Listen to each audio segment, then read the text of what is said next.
Mugamba mutya abali ku channel yaffe eyitibwa Kyaiti YouTube channel yaffe. Njagala tutunuulire omuti ogwo guyitibwa omusizi. Guno gwe guyitibwa omusizi. Omusizi guno guliko kyenjagadde mbeere nga mbabuulira. Guugwo guyitibwa omusizi. Omusizi muti gukulira ddala ne gugenda waggulu ne gufuukira ddala omuti gwennyini, basobola n'ogusalamu embaawo. Omusizi guno njagadde mbalage obukoola bw'omusizi.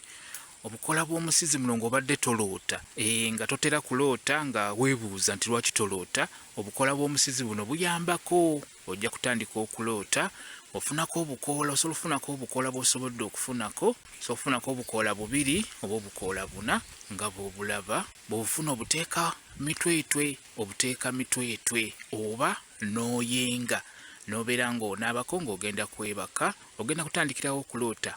Omusizi mulungi nnyo, guyambako omuntu atatera kuloota. Otandika okuloota bw'ogunaabako oba n'okwata obukoola buno n'obuteeka emitwetwe. Obukoola bw'omusizi bulungi nnyo, ogenda tutandika okubeera ng'oloota, okufuna ebirooto ebirungi ebitali bibi. Muti nga bwe nkugambye gukulira ddala ne gugenda waggulu. Kitegedde kyekyo. Kambe WhatsApp namba yange osobola okumbuuza, nja kwongera okunnyonnyola ku vidiyo eno. WhatsApp namba yange eri 07778734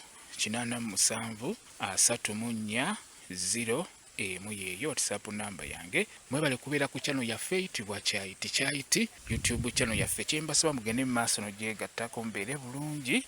Mweraba.